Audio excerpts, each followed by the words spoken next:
Ya, semoga saja aksi unjuk rasa hari ini berlangsung dengan tertib ya. Pemirsa, mahasiswa sebelumnya dari Universitas Indonesia yang akan menggelar unjuk rasa di Bundaran Hotel Indonesia sempat tertahan di Simpang Susun Semanggi. Mereka tidak bisa melanjutkan perjalanan karena diblokade oleh petugas kepolisian. Unjuk rasa mahasiswa kritisi ekonomi. Mahasiswa UI tertahan di Jalan Sudirman. Seperti yang Anda saksikan ini di bawah Simpang Susun Semanggi arah Bundaran HI. Akan tetapi aparat kepolisian akhirnya membuka akses jalan itu. Kesempatan itu pun langsung dimanfaatkan para mahasiswa untuk melanjutkan perjalanan dengan long march menuju Bundaran HI. Mahasiswa datang ke lokasi aksi dengan menumpangi bus. Namun ketika akses jalan tersebut dibuka, aparat tidak mengizinkan bus membawa massa aksi untuk melintasi Jalan Sudirman. Dalam aksinya, mahasiswa menyampaikan 5 poin tuntutan, yakni menghentikan pemborosan APBN, menurunkan harga kebutuhan pokok dan BBM, menghentikan program MBG dan pembangunan Koperasi Desa Merah Putih. Kemudian mahasiswa juga mendesak menghentikan militerisme di ranah sipil dan mendesak pemerintah mengakui kesalahan dan berhenti mengelak.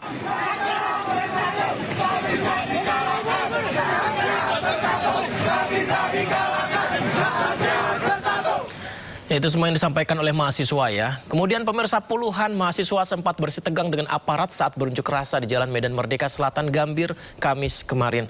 Mahasiswa berunjuk rasa terkait naiknya harga BBM serta turunnya nilai tukar rupiah.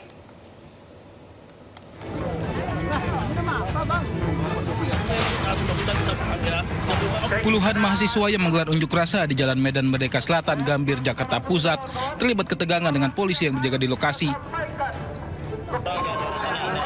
Ketegangan terjadi lantaran mahasiswa yang hendak menuju Bundaran Patung Kuda untuk membacakan pernyataan sikap dihadang petugas. Dalam aksinya, mahasiswa berunjuk rasa terkait naiknya harga BBM hingga merosotnya nilai tukar rupiah. Dengan kami menilai bahwa pelemahan rupiah pada akhirnya akan dibebankan kepada masyarakat melalui berbagai mekanisme ekonomi. Antara lain, yang pertama, kenaikan harga BBM akibat meningkatnya biaya impor energi. Yang kedua, kenaikan harga pangan dan bahan baku industri. Yang ketiga, meningkatnya biaya pendidikan dan kesehatan yang bergantung pada impor. Yang keempat, naiknya cicilan dan beban utang sektor swasta yang menggunakan dolar AS. Yang terakhir, potensi gelombang PHK akibat meningkatnya biaya produksi perusahaan. Beruntung ketegangan antara kedua belah pihak tak berlangsung lama setelah para mahasiswa memilih untuk membacakan tuntutan mereka di ruas Jalan Medan Merdeka Selatan. Dari Jakarta, Dani Sanjaya, iNews melaporkan. Pemirsa, ribuan personel keamanan gabungan dari TNI Polri pun diturunkan mengatur dan mengamankan aksi unjuk rasa yang digelar ribuan mahasiswa di sejumlah wilayah DKI Jakarta. 3 titik utama yang diamankan adalah fokus di Bundaran Hotel Indonesia, kawasan Gedung DPR RI, serta Cikini, Jakarta Pusat. Ya, ini adalah persiapan pada pagi hari tadi. 6.088 personil keamanan gabungan dari unsur TNI Polri diturunkan oleh Polda Metro Jaya menjaga mengamankan aksi unjuk rasa dari elemen mahasiswa yang dilakukan siang hari ini. Ada 3 titik seperti yang saya sampaikan tadi ya, yang menjadi fokus pengamanan personil gabungan, yakni Bundaran Hotel Indonesia, Gedung DPR, serta kawasan Cikini, Jakarta Pusat. Ya, inilah dia pemirsa, kita saksikan bagaimana apel pasukan pengamanan dipimpin langsung oleh Kapolda Metro Jaya, Komjen Pol Asep Edi Suheri, yang meminta personil untuk menjaga dan mengamankan sesuai aturan dengan humanis dan tegas. Yaitu penting untuk digarisbawahi ya, menjaga mengamankan sesuai aturan dengan humanis. Jika ditemukan hal yang memprovokasi, tindak dengan tegas. Tapi jangan lupa jalankan sesuai aturan dan humanis. Kabid Humas Polda Metro Jaya menyebut pihaknya melalui Satgas Pengamanan telah mengidentifikasi adanya sejumlah kelompok yang akan menyusupi aksi unjuk rasa mahasiswa. Ini semoga tidak ada lah ya menyusup ya. Nantinya kelompok ini akan mendapatkan pantauan khusus dari Satgas yang diturunkan. Kami tekankan bahwa Satgas Penegakan Hukum Polda Metro Jaya sudah mengidentifikasi kelompok-kelompok tertentu yang akan mencoba bergabung, mendompleng untuk mencoba membuat kegiatan-kegiatan lainnya dalam hal gangguan Kamtibmas, gangguan dalam penyampaian pendapat di muka umum. Ini petugas dari Satgas Gakum sudah tersebar lebar di lapangan, akan memonitor kelompok-kelompok yang tadi sudah diidentifikasikan. Kepala Staf Kepresidenan Dudung Abdurrahman mengajak seluruh elemen bangsa untuk bijaksana dalam menyampaikan pendapat dan kritik. Ia memastikan pemerintah selalu membuka ruang pendapat dan kritikan dari siapapun. Tetap berdiri karena kita memiliki warisan luhur Bhinneka Tunggal Ika, Tanhana Dharma Mangrua. Berbeda-beda tetapi tetap satu. Tidak ada kebenaran yang mendua. Kita semua dituntut untuk lebih bijaksana dalam menyampaikan pendapat dan kritik. Pemerintah selalu membuka ruang untuk masyarakat menyampaikan pendapat termasuk kritik. Karena kritik adalah nafas demokrasi yang harus membangun bukan meruntuhkan. Jangan samakan kritik dengan provokasi, fitnah, dan adu domba yang dapat merusak persaudaraan kita sebagai bangsa. Pemerintahan Presiden Prabowo Subianto bekerja membangun Indonesia yang lebih kuat, adil, dan bermartabat. Mari kita bersama sebagai bangsa Indonesia merapatkan barisan dan merawat persatuan untuk menuju Indonesia Emas 2045. Salah satu hal yang dikritisi mahasiswa yakni soal kenaikan harga BBM. Kenaikan harga BBM non-subsidi Pertamax hingga kini masih berdampak, mulai dari SPBU yang kehabisan stok hingga antri panjang pemotor yang beralih ke Pertalite.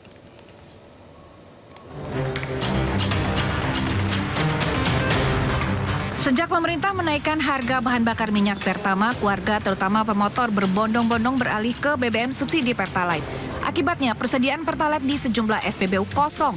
Pemotor terpaksa berputar arah dan batal membeli BBM lantaran SPBU di Kalimalang, Jatinegara, Jakarta Timur kehabisan stok.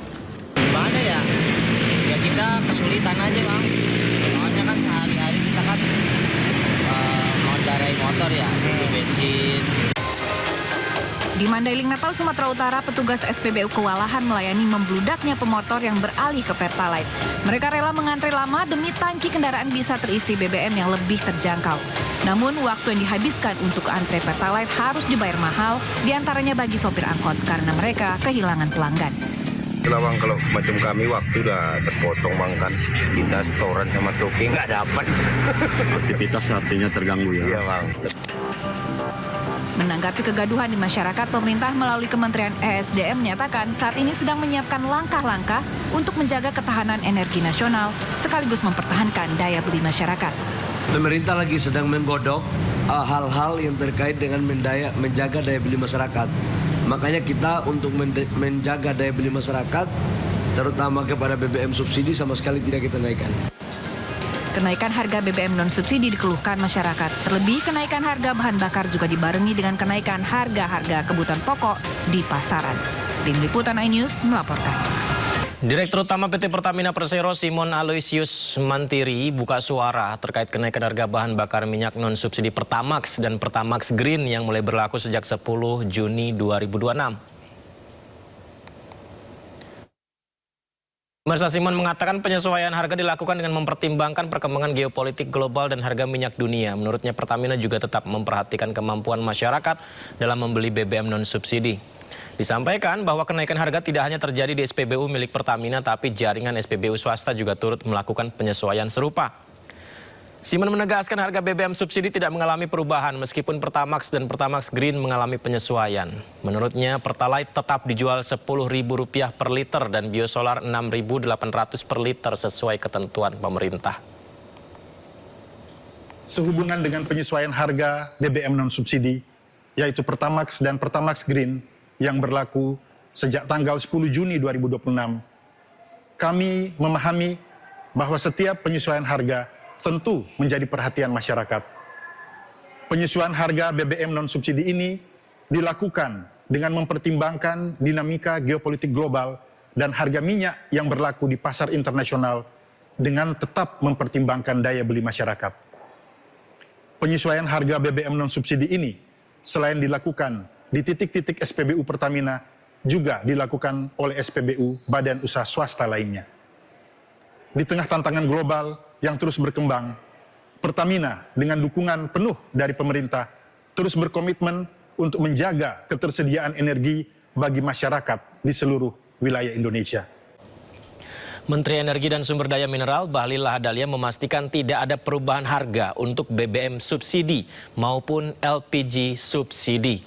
Pemerintah akan percepat program peralihan penggunaan liquefied petroleum gas ke kompres natural gas sebagai bagian dari upaya diversifikasi energi nasional. Menteri Energi dan Sumber Daya Mineral Bahlil Lahadalia menjelaskan bahwa Presiden Prabowo memberikan arahan agar pemerintah terus memperkuat ketahanan energi nasional dengan mempercepat pengembangan sumber energi alternatif. Menurut Bahlil, terdapat sejumlah agenda prioritas yang menjadi perhatian pemerintah. Salah satunya adalah percepatan program peralihan penggunaan liquefied petroleum gas ke compressed natural gas sebagai bagian dari upaya diversifikasi energi nasional.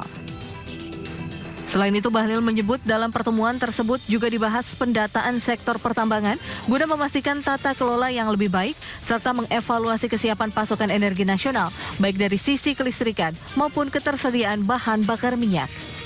Bapak Presiden memerintahkan untuk segera mencari energi-energi alternatif, khususnya yang sekarang kita fokus itu adalah percepatan peralihan LPG ke CNG. Yang kedua penataan tambang, dan yang ketiga adalah kesiapan di sektor energi PLN maupun dari sisi ketersediaan daripada BBM kita. Bahlil juga menegaskan bahwa pemerintah memastikan tidak ada perubahan harga untuk BBM bersubsidi maupun LPG bersubsidi. Kebijakan tersebut diambil untuk menjaga daya beli masyarakat di tengah tantangan ekonomi global.